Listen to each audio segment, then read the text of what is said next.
Good morning students. देखिए last lecture में मैंने आपको जितनी भी कंसंट्रेशन की टर्म थी उनके न्यूमेरिकल्स मैंने आपको कराए थे, ठीक है। और उस न्यूमेरिकल्स जो कराए थे उस टाइप के न्यूमेरिकल्स का आप जो है घर पे प्रैक्टिस करिए, अपनी बुक्स वगैरह ले लीजिए, जो भी है उससे प्रैक्टिस करिए। और उसके आगे भी न्यूमेरिकल्स का तो जब ये चैप्टर और चलता रहेगा तो न्यूमेरिकल्स मैं पूरा एक वीडियो बना के आपको दूंगा जिसमें सारी और जितनी भी प्रॉब्लम्स है सबको मैं क्लियर करने की कोशिश करूंगा। तो आज का जो टॉपिक हमारा होगा, आज हम ये पढ़ेंगे कि आखिर सोल्यूशन होते कितने प्रकार के हैं, टाइप्स ऑफ सोल्यूशन, कितने प्रकार के सोल्यूशन हो सकते हैं। तो आप हेडिंग लगाइए मेरे साथ में, types of solution. Types of solution, कितने टाइप्स के सोल्यूशन हो सकते हैं इसकी बात करते हैं हम लोग ना। देखिए सोल्यूशन, देखिए हमारी बात को समझिए। सोल्यूशन का मतलब क्या हुआ? सोल्यूशन का मतलब हुआ सॉल्यूट और ये क्या हुआ? सॉल्वेंट। भाई जब सॉल्यूट और सॉल्वेंट आपस में जब मिलते हैं ना तभी तो सोल्यूशन बनता है, ये तो सबको पता है, ठीक है। अच्छा एक बात और याद रखिएगा, ये जो टाइप्स ऑफ सोल्यूशन है ना ये हम पढ़ रहे हैं according two phase. According two phase मतलब जो हमारे सॉल्यूट सॉल्वेंट होंगे उनकी अवस्था के आधार पर, भौतिक अवस्था, फिजिकल स्टेट के आधार पर पढ़ रहे हैं। देखिए आप सबको पता है कि जो सॉल्यूट होता है वो स्मॉलर अमाउंट में होता है, कम मात्रा में होता है ना, और ये जो होता है ये कैसा होता है? लार्जर अमाउंट में होता है। तो एक बात आप तो क्लियर समझ गए होंगे कि जो हमारे सोल्यूशन होते हैं, कौन से सोल्यूशन? जो हमारे होमोजीनस सोल्यूशन होते हैं, जो हमारे होमोजीनस सोल्यूशन होते हैं, जो हमारे ट्रू सोल्यूशन होते हैं, उनका जो फिजिकल फेज होता है, जो सोल्यूशन होते हैं उनका फिजिकल फेज वही होगा जो किसका फिजिकल फेज होगा? सॉल्वेंट का। याद रखिएगा, जो सॉल्वेंट का फिजिकल फेज होगा वही उस सोल्यूशन का फिजिकल फेज होगा। आप लोग देखिए घर में आप लोग जैसे मान लीजिए शिकंजी बनाते हैं तो आपने पानी ले लिया और आपने चीनी ले ली। चीनी का फिजिकल फेज क्या है? सॉलिड। और वाटर का फिजिकल फेज क्या है? लिक्विड। लेकिन अब चीनी को आपने पानी में मिला दिया तो अब क्या हुआ? एक सोल्यूशन बन गया। जो सोल्यूट है हमारा, दैट मीन शुगर, उसने अपनी फिजिकल स्टेट को लॉस कर दिया। लेकिन क्या सॉल्वेंट ने अपनी फिजिकल स्टेट को लॉस किया? नहीं। हमें जो शिकंजी मिला है, हमें जो सोल्यूशन मिला है वो भी कैसा है? लिक्विड स्टेट में। तो इसका मतलब क्या है? इसका मतलब है कि जो सॉल्वेंट की फेज होती है वही हमारे साथ सोल्यूशन की फेज होती है, ठीक है ना। और एक बात बताऊं मैं आपको कि सोल्यूशन में अगर इफ वन सोल्यूट, अगर एक सोल्यूट है और एक सॉल्वेंट है, एक सोल्यूट है एक सॉल्वेंट है, तो ऐसे सोल्यूशन हमारे क्या कहलाते हैं? बाइनरी सोल्यूशन कहलाते हैं। क्या कहलाते हैं हमारे?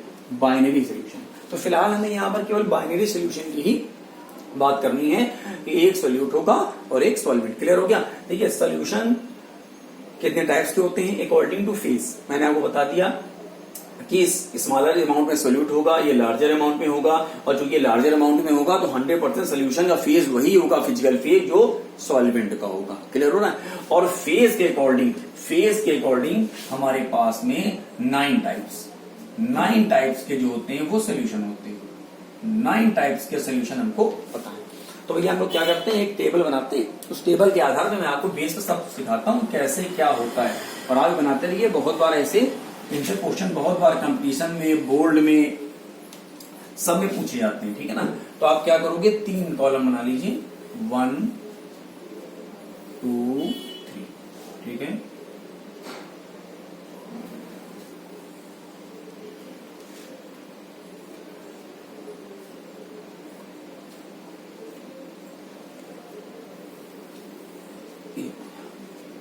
देखिए मैं यहां पर क्या कर देता हूं, यहां पर मैं सॉल्यूट को लिखता हूं, ठीक है। यहां पर क्या लिखते हैं हम? सॉल्वेंट को लिखते हैं, और यहां पर हम क्या लिखते हैं? सोल्यूशन को लिखते हैं, ठीक है। तो हमने आपसे क्या कहा? हमने आपसे कहा कि जो हमारी सॉल्वेंट की फिजिकल फेज होगी वही हमारी उस सोल्यूशन की फिजिकल फेज होगी। अब देखो जैसे सॉल्यूट है, सॉल्यूट में पहले हमने क्या कर दिया, मान लिया इसको हमने सॉलिड लिया। देखिए बहुत इंपॉर्टेंट है, सही से पढ़िए स्टूडेंट्स। ये सॉलिड, और सॉल्वेंट भी हमने क्या कर दिया? सॉलिड ले लिया, ठीक। तो सॉलिड, ये तो लेस अमाउंट में है ना, ये तो स्मॉलर अमाउंट में है। कैसे अमाउंट में? स्मॉलर अमाउंट में है। और ये कैसा है? ये लार्जर अमाउंट में है। मैं आपसे बार बार कह रहा हूं जो इनकी फिजिकल फेस होगी वही सोल्यूशन फिजिकल फेस होगी। तो सोल्यूशन की फिजिकल फेस क्या बनेगी? जाकर के सॉलिड बनेगी। चलिए मैं आपके साथ में आपको एग्जांपल भी देता हूं। आपको एग्जाम्पल भी क्या समझोगे, ठीक है। जैसे मान लीजिए आपने Cu प्लस क्या कर दिया Zn, मतलब ये क्या बन गया आपका एक ब्रास का सोल्यूशन बन गया। तो देखो Cu क्या है सॉलिड और Zn भी क्या है सॉलिड, सोल्यूशन में सॉलिड। एग्जाम्पल जैसे मान लीजिए मैं यहाँ चेंज करूँ, यहाँ नहीं चेंज कर रहा हूँ, ठीक है। जैसे मान लीजिए यहाँ पे आपने लिक्विड ले लिया, यहाँ पे आपने क्या कर दिया सॉलिड ले लिया, तो सोल्यूशन कैसा बनेगा हमारा सॉलिड सोल्यूशन बनेगा। क्या एग्जांपल हो सकता है, लिक्विड होना चाहिए, सॉल्यूट लिक्विड होना चाहिए। जैसे मरकरी, सबको पता ना मरकरी क्या होती है, मरकरी तो लिक्विड फॉर्म में होती है, और उसमें क्या हो गया Cu कैसा होता है सॉलिड फॉर्म में होता है। तो ये हमारा क्या बन के आ गया, इसको हम लोग क्या बोलेंगे अमलगम का मिक्सचर बन गया। कोई दिक्कत ऐसे मान लो, अच्छा इसको हम लोग क्या करते हैं गैस ले लें, ये सॉलिड है तो आपको पता है यार क्या बनेगा सॉलिड बनेगा। क्या एग्जांपल लिखोगे, बहुत सारे आपने क्या किया कंडक्टर बनाए होंगे, बहुत सारे कंडक्टर बनाए, बहुत सारे सेल बनाए आपने। जैसे हाइड्रोजन गैस है, हाइड्रोजन गैस को पैलेडियम में या हाइड्रोजन गैस को क्या करते हैं हम लोग प्लेटिनम में क्या करते हैं एड्सॉर्ब करा देते हैं, है ना। एड्सॉर्ब और एब्सॉर्ब दोनों करा देते हैं। तो हाइड्रोजन क्या होगी हमारी गैस है और ये क्या है हमारा सॉलिड, गैस है ये सॉलिड, ठीक है। अब क्या करना है, अब ये तीनों तो ऐसे ही आएंगे, ये सॉलिड थे, अब इनको क्या कर लो लिक्विड में ले आओ। जैसे मान लो ये हमारा क्या है, ये हमारा सॉलिड में है और ये हमारा क्या है, मान लो इसको हम लोग क्या करें लिक्विड लें। Very important, very easy. अभी तो उतनी देर से हम लोग यही पढ़ रहे थे ना, क्या पढ़ रहे थे, चीनी को पानी में घोला, चीनी सॉल्यूट पानी लिक्विड, तो ये सोल्यूशन कैसा बनेगा हमारा लिक्विड। तो एग्जाम्पल क्या हमारा शुगर और प्लस क्या हो गया हमारा ये वाटर।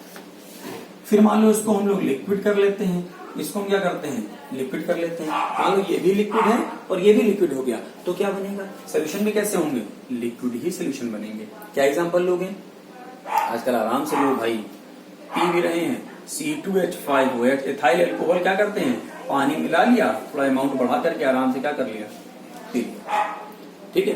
तो एथिल अल्कोहल क्या हो गया वाटर में डिसॉल्व है, आराम से हो गया। अच्छा मान लो इसको हम लोग गैस कर देते हैं और ये हमारा क्या है लिक्विड है भैया, सोल्यूशन कैसा बनेगा लिक्विड बनेगा। गैस को लिक्विड में सबको पता है, कोल्ड ड्रिंक गर्मी आ गई है, थम्स अप तो आराम से चलेगी चलेगी। क्या होता है थम्स अप में, क्या होता है कोल्ड ड्रिंक में, कार्बन डाइऑक्साइड की जो गैस होती है वो वाटर में क्या होती है हमारी डिसॉल्व होती है। CO2 क्या हो गया गैस, गैस कैसा है सॉल्यूट। फिर क्या करेंगे हम लोग, चलिए अब एक बार हो गया, फिर यहाँ पे हम क्या करेंगे सॉलिड ले लिया, मान लो यहाँ पे सॉलिड ले लें, ठीक है। सॉलिड हमारा ये भी है, ठीक है, और सॉलिड हमारा ये भी है, तो हमारा कैसा बनेगा सोल्यूशन, वो भी कैसा होगा सॉलिड होगा। अब क्या एग्जांपल लिखोगे, एग्जांपल कैम्फर, कैम्फर कपूर, कपूर को जब भी हम लोग जलाते हैं ना तो नाइट्रोजन की प्रेजेंस में जलता है वो सॉलिड, कपूर तो देखा होगा सॉलिड है, ठीक है। और जब वो जलेगा तो नाइट्रोजन की प्रेजेंस में जलेगा, कैसा बने कब जलेगा मतलब नाइट्रोजन की प्रेजेंस में जलता है, तो उससे क्या हो गया हमारा ये सॉलिड सोल्यूशन बन गया। फिर क्या हो गया, जैसे मान लो हमने क्या कर दिया यहाँ पे लिक्विड ले लिया और यहाँ पे हमने क्या कर दिया, एक second sorry sorry sorry sorry, यहाँ पर गैसियस होना चाहिए, ये गैस होगा, सोल्यूशन हमारे कैसे बनेंगे कैसे बनेंगे। ये लिक्विड हो गया और ये हमारा मान लीजिए गैस हो गया, लिक्विड इन गैस, लिक्विड को गैस में करना है तो सोल्यूशन कैसा बनेगा हमारा गैसियस। जैसे बात करें लोग ह्यूमिडिटी, ह्यूमिडिटी बात करो, आपने देखा होगा जो ह्यूमिडिटी होती है जो उसमें देखिए वो एयर होती है लेकिन हल्का सा क्या होता है ड्रॉपलेट्स होती है, पानी टाइप का होता है, तो जो गैस होती है जो लिक्विड होता है ना वो गैस में होता है। और लास्ट हमारा क्या बचा है, गैस सोल्यूट भी होगा और गैस सॉल्वेंट भी होगा, तो पता ही सबको क्या बनेगा गैस बनेगा। एग्जाम्पल बहुत हमारे पास में, जैसे ऑक्सीजन है, नाइट्रोजन है, हाइड्रोजन है, मोर देन, इन सब का जो मिक्सचर होता है वो हमारा क्या हो गया जी हमारा एक तरीका था, ये टॉपिक था कि जो सोल्यूशन होते हैं वो कितने प्रकार के होते हैं भैया, 9 प्रकार के सोल्यूशन होते हैं। किसके आधार पर, अकॉर्डिंग टू फेज, किसके फेज पे, सोल्यूट और सॉल्वेंट की फेज पे। पहली बात सॉल्वेंट की जो फेज होगी फिजिकल फेज उसी पे डिपेंड करेगा सोल्यूशन का फेज। कितने प्रकार के हो गए, 9 टाइप्स के सोल्यूशन हमारे बनते हैं। वेरी इंपॉर्टेंट, इस टेबल से 1 नंबर का मल्टीपल चॉइस क्वेश्चन, छोटा क्वेश्चन आ भी जाता है, कैसा एग्जाम्पल है। अब देखिए मेन हमको पढ़ना क्या है, 1 2 3 4 5 6 7 8 9 टाइप्स हो गए, 9 टाइप लिखे थे। देखिए यहाँ पे हमको मेन जो पढ़ना है कि सॉलिड लिक्विड में कैसे डिसॉल्व होता है, ये वेरी इंपॉर्टेंट है। सॉलिड की जो सॉल्युबिलिटी है वो लिक्विड में चेक करनी है। सॉलिड की सॉल्युबिलिटी लिक्विड में और गैस की जो सॉल्युबिलिटी होगी वो लिक्विड, ये दो की सॉल्युबिलिटी जो होगी वो हमको, बाकी हमको इतने टाइप्स के होते हैं उनको हमको नहीं पढ़ना है, वो मैंने आपके नॉलेज के लिए बता दिया कि 9 प्रकार के सोल्यूशन होते हैं, ठीक है। लेकिन यहाँ पर जो हमको पढ़ना है वो सॉलिड की लिक्विड में जो हमारी सॉल्युबिलिटी होगी और जो गैस की लिक्विड सॉल्युबिलिटी होगी, इन दोनों को ही हमको चेक करना है, कैसे गैस लिक्विड में घुलती है, कैसे डिजोल्व होते हैं। मेन टॉपिक यही है कि गैस लिक्विड में कैसे डिजोल्व होती है, और इसी पे अगला आपका जो टॉपिक होगा वो होने वाला है कि गैस लिक्विड में कैसे डिजोल्व होती है। इसको आप नोट करिए, फिर मैं आपको इसके आगे बताता हूँ।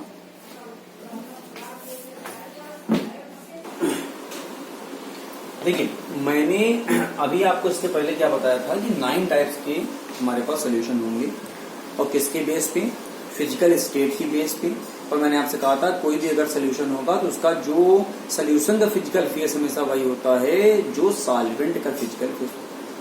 और वहां पर 9 टाइप के सोल्यूशन बने थे, उनमें 2 प्रकार के हमको सोल्यूशन को ही पढ़ना था। एक था सॉलिड इन लिक्विड, एक था गैस इन लिक्विड, है ना। सॉलिड कैसे घुलता है लिक्विड में और गैस कैसे घुलती है लिक्विड में, तो यही टॉपिक हमको यहाँ पर कवर करना है। तो पहला हमारे साथ हेडिंग आप लगाइए, solubility of gas solute, solubility of gas solute in liquid solvent. ये कि मतलब अगर जो हमारा सॉल्यूट है अगर वो गैस है तो बताइए सॉल्वेंट अगर लिक्विड होगा तो वो इसमें कैसे डिसॉल्व होगा, वो कौन कौन से फैक्टर है, ये भी कह सकते हैं इसको हम लोग कि फैक्टर्स हमको पढ़ने हैं कि क्या करें कि गैस हमारी सॉलिड में घुल जाए, सॉरी लिक्विड में। अब आपने थम्सअप पिया है, कोका कोला पिया है, तो उसमें क्या होता है, उसमें ये होता है ना कार्बन डाइऑक्साइड जो होती है ना वो वाटर में या ऐसे वाटर जैसा कुछ होता है, उसमें क्या होता है डिसॉल्व होता है आपका, ठीक है ना। तो वही होती है। तो कैसे ऐसे क्या कंडीशन है कि उसमें हमारा जो गैस है वो लिक्विड में घुल जाए, और जब आप थम्सअप को खोलते हैं देखिए तो गैस पूरी तरीके से क्या होती है, बाहर निकल जाती है। तो पहली हेडिंग क्या होगी, पहला फैक्टर क्या होगा, पहला फैक्टर हमारे पास में है नेचर ऑफ गैस। ये बड़ा इंपॉर्टेंट वाला सिंपल फैक्टर है। देखिए नेचर ऑफ गैस में क्या होता है, आप सबको पता है, कई बार आप पढ़ चुके हैं कि सेम अट्रैक्ट सेम, है ना, या सेम डिसॉल्व सेम। जो सेम होता है वो सेम को क्या करता है, अट्रैक्ट करता है या तो डिसॉल्व करता है। तो देखिए if gas solute is polar in nature, अगर जो गैस हमारा है, जो सॉल्यूट है, जो गैस सॉल्यूट ले रहे हैं, अगर वो किस नेचर का है, पोलर नेचर का है, then it is highly solvent, highly soluble in polar solvent. ये मतलब हुआ इसका। मैं क्या कर रहा हूं कि अगर जो आप गैस, हमने ये तो पढ़ा ना, गैस को हमको पानी में डिसॉल्व करना है लिक्विड में, वो लिक्विड कोई भी हो सकता है आपका, फिलहाल हम पानी की बात कर लेते हैं। अगर गैस जो है हमारे पास अगर वो पोलर है तो क्या होगा, वो जो और सॉल्वेंट भी अगर हमारा कैसा होगा, पोलर सॉल्वेंट होगा, तो बहुत ही आसानी से घुल जाएगा। नॉन पोलर जो गैसें होती हैं वो पोलर में नहीं डिसॉल्व होती, बहुत कम डिसॉल्व होती हैं। जैसे अब देखो पोलर का मतलब क्या बताता हूँ आपको, जैसे मान लो HCl, ये गैस है, ये सबको पता ना, यहाँ पे पार्शियल पॉजिटिव होता है, यहाँ पे पार्शियल क्या होता है, नेगेटिव। ये आपका HCl गैस हो गया, ठीक है, ये आपका क्या हो गया, एक सॉल्यूट मान लो आप, और इसको वो क्या करना है, वाटर में डिसॉल्व करना है। ये वाटर है हमारा, ये वाटर है, तो ये पार्शियल नेगेटिव है, इस पर पता ना सबको कि पार्शियल पॉजिटिव होगा, ये क्या होगा, पार्शियल पॉजिटिव। अब ये देखो ये कुछ अट्रैक्शन बनने का, तो अगर हम भी पोलर और ये भी पोलर, दोनों सॉल्यूट और सॉल्वेंट दोनों ही पोलर अगर होंगे तो वहां पर उस गैस की सॉल्युबिलिटी बहुत अधिक होगी। लेकिन अगर नॉन पोलर, तो O2 है, N2 है, H2 है, एटसेट्रा, ये गैसें जो होती है ना, ये वाटर में ज्यादा डिसॉल्व नहीं होती है। ऑक्सीजन भी वाटर में बहुत अधिक मात्रा में डिसॉल्व नहीं है। जो सी वगैरह है उनमें वाटर जो है डिसॉल्व है, लेकिन उतने ही अमाउंट में केवल डिसॉल्व है जितने की वहां पर रहने वाले जो क्रिएचर्स वगैरह हमारे हैं, जो स्पीसीज रह रही हैं, उनको जितने की आवश्यकता है उतना ही केवल O2 डिसॉल्व, वो हाईली अमाउंट में O2 डिसॉल्व नहीं होती। तो पहला फैक्टर बता दिया कि अगर गैस जो आपका सोल्यूट है वो गैसियस फॉर्म में है, अगर वो पोलर होगा तो वो पोलर सॉल्वेंट बहुत ही आसानी से डिसॉल्व हो जाएगा, सिंपल सी बात है। दूसरा हमारा आता है क्या, टेम्परेचर। देखिए टेम्परेचर कैसे वेरी करता है। देखिए मान लीजिए आपने ये कंटेनर है आपके पास में और यहाँ पर मान लीजिए आपने कोई लिक्विड मटेरियल ले लिया है, ठीक है, ये कोई लिक्विड मटेरियल है और यहाँ पर देखिए ये गैस है आपकी, ठीक, और ऊपर से मान लीजिए आपने क्या कर दिया, प्रेशर आप लगा रहे हैं, सॉरी प्रेशर छोड़ दीजिए भी, मान लीजिए यहाँ से आपने क्या कर दिया, गर्म कर दिया, उसको हीट भी कर रहे हैं आप, हीट कर रहे हैं। तो सीधी सी बात है, आप दिमाग लगाइए ना कि अगर हम यहाँ से टेम्परेचर को बढ़ाएंगे तो जो गैस हमको डिसॉल्व होनी थी, जो घोलने के लिए जिस गैस को ला रहे थे, क्या वो घुलेगी? नहीं घुलेगी भाई। भाई क्यों नहीं घुलेगी? आप जब टेम्परेचर इसको दे दोगे तो इसकी रैंडमनेस क्या हो जाएगी, और बढ़ेगी, इसकी रैंडमनेस बढ़ जाएगी। रैंडमनेस का मतलब क्या होता है, स्वतंत्रता, इसकी स्वतंत्रता बढ़ जाएगी। हमको तो प्रेशर लगाना है कि ये पूरी तरीके से क्या हो जाए, घुले इसमें। हम प्रेशर लगाएं और साथ में टेम्परेचर भी दे दें तो क्या हुआ, इसकी रैंडमनेस बढ़ेगी। तो ओवरऑल कहने का मतलब है कि if temperature increase then solubility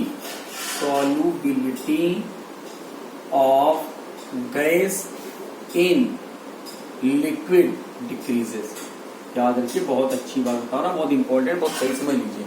100% अगर आप टेम्परेचर को बढ़ा दोगे तो जो हमारा गैस सॉल्यूट होगा उसकी सॉल्वेबिलिटी वाटर में कैसे होगी, डिक्रीज हो जाएगी। अब एक खुद सही बात सोचो कि जैसे मान लो ये लिक्विड है, उसमें हमको गैस को अगर हमको डिसॉल्व कर लेना है तो जो सोल्यूशन बनेगा वो उसमें जो हीट होगी वो कैसी होगी, रिलीज होगी, मतलब वो रिएक्शन कैसी होगी हमारी, एक्सोथर्मिक होगी। कैसी रिएक्शन होगी, एक्सोथर्मिक। देखिए अब यहाँ से कुछ स्टूडेंट्स क्या करेंगे, अपना माइंड हटा लेंगे, माइंड में हटाइए, पूरी बात को समझिए कि क्या बताया जा रहा है। अगर आपने क्या किया, गैस को लिक्विड में डिसॉल्व किया तो जो सोल्यूशन बनेगा उसमें गैस क्या करेगी, अपनी फ्रीडम को खो देगी ना, तभी तो डिसॉल्व होगी। तो ऐसी रिएक्शंस में क्या होगा, ये रिएक्शन एक्सोथर्मिक होगी।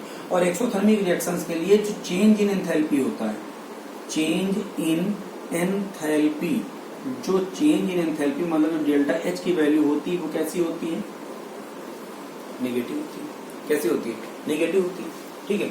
और अगर ये वैल्यू नेगेटिव होगी और आपने क्या किया, यहाँ से प्रेशर लगाया, तो जो हमारी डेल्टा एस की वैल्यू है वो भी कैसी होनी चाहिए, निगेटिव। डेल्टा एस का मतलब क्या होता है, एंट्रोपी। डेल्टा एस का मतलब होता है एंट्रोपी। एंट्रोपी का मतलब होता है फ्रीडम, स्वतंत्रता।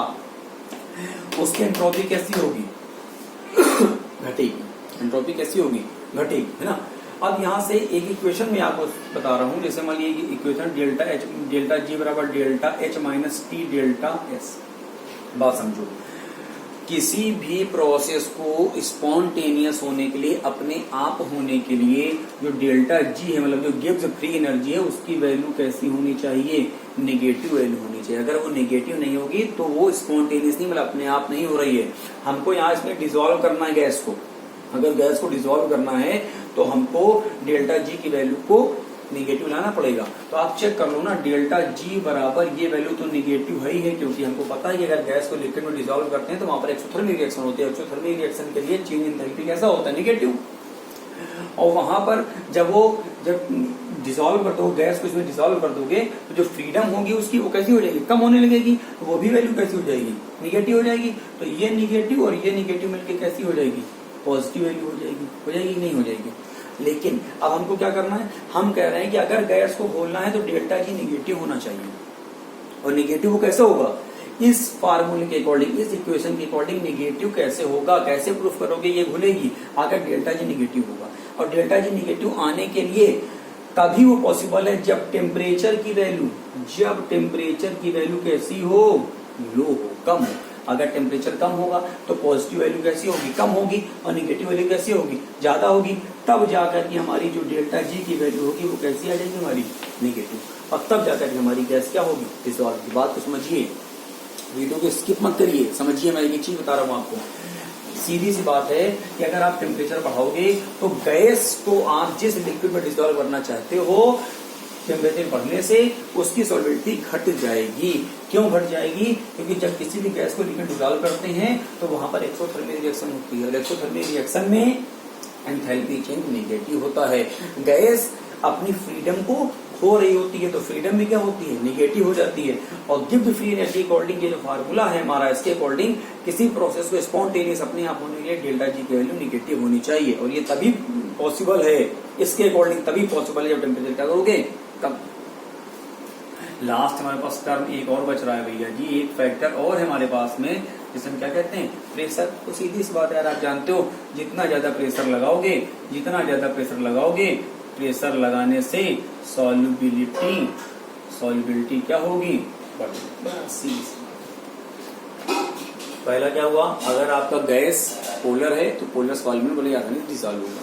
टेम्परेचर को बढ़ाने से जो गैस होती है उसकी सॉल्युबिलिटी लिक्विड में घट जाती है, और प्रेशर को बढ़ाने से गैस की सॉल्युबिलिटी लिक्विड में बढ़ती है। और यहीं पर इसी कॉन्सेप्ट पे, थर्ड वाले पे, प्रेशर के कॉन्सेप्ट पे ही एक साइंटिस्ट थे जिन्हें कहते हैं हम लोग हेनरी ने ही इस पर एक अपना लॉ दिया, इस पर वर्क किया, ठीक है, जिसे हम लोग क्या कहते हैं, हेनरी लॉ कहते हैं। ये कुछ फैक्टर्स थे जो मैंने आपको बता दिए, इनको हम नोट कर लीजिए। इसके बाद मैं आपसे अभी इसके बाद बताता हूँ, इतना आप नोट कर